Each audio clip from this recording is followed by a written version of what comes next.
Yeah. Why? Do you know why? I'm sure you know why. But I was wondering, why was Dr. King so overjoyed when John F. Kennedy won in 1960 and Lyndon Johnson won in 1964? Well, he was overjoyed with Kennedy because Nixon had such a bad record and such a Cold War, really an extension of the McCarthy era to some extent. So he chose Kennedy over Johnson, also over Nixon. Also, he was in jail. John Kennedy reached out for him, and Nixon would not. That's why Dr. King's father, who was a supporter of Nixon, really, who was a Republican, when Kennedy reached out to Dr. King, they shifted. And Dr. King supported Johnson over Goldwater. Goldwater was so radically right-wing, and Johnson was supporting the Civil Rights Act. So each of those were the choices made in light of what was the best for our people. Yeah, what was interesting before we started the show, Hello? Oh, can you hear me?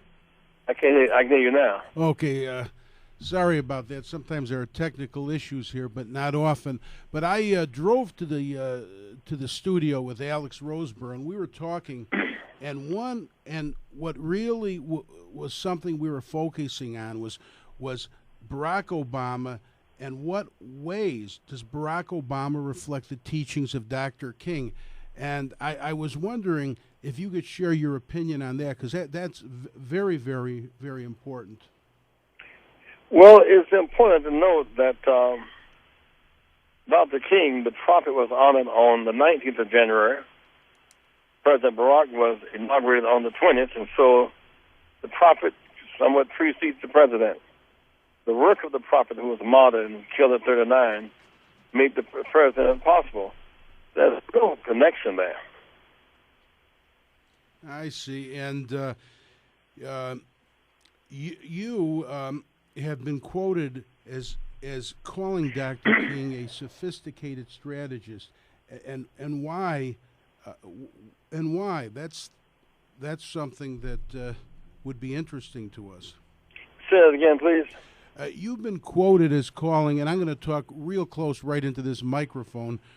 They wouldn't let me bring coffee in the studio today, so I guess I'm a little tired. But you've been quoted as calling Dr. King a sophisticated strategist, and why? Well, I didn't say that. Oh, I'm sorry. Then I'm. But he was.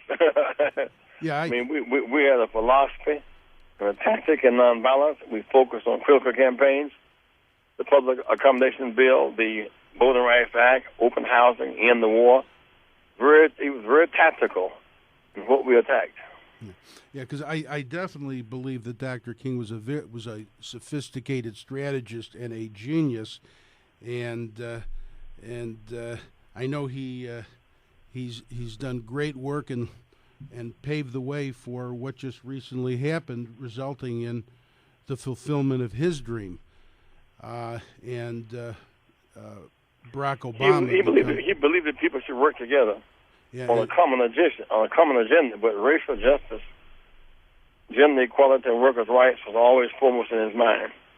Yeah, and actually that's something that Alex Roseborough and myself work on in the Council on Responsible Fatherhood, because we feel that racial discrimination has kicked fathers to the curb in certain communities, which has created artificially created father absence where it shouldn't be, which is hurting communities. And that's something that I'm working with Alex Roseborough in fighting, so we can re-engage fathers in positive relationships with children in all communities, just not select communities.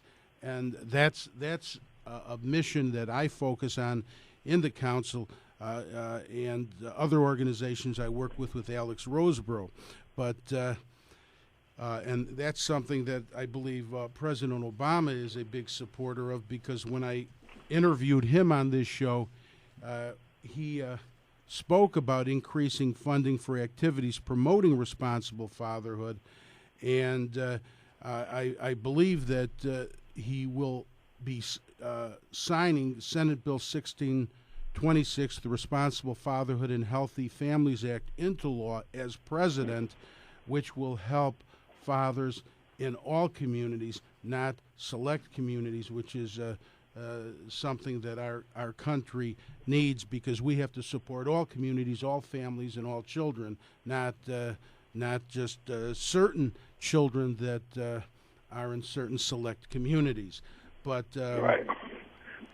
but one thing I see here, people look at President Barack Obama for hope. And I know once you autographed a book for me, for my daughter, quite some time ago, it was many years ago, and you referenced hope, keep hope alive. And Barack Obama, I believe, will keep hope alive, and people are looking at Barack Obama for hope. But what I'm wondering is, as president, what are some of the problems he's going to be confronted with, and what type of support does he need from the citizens of the United States?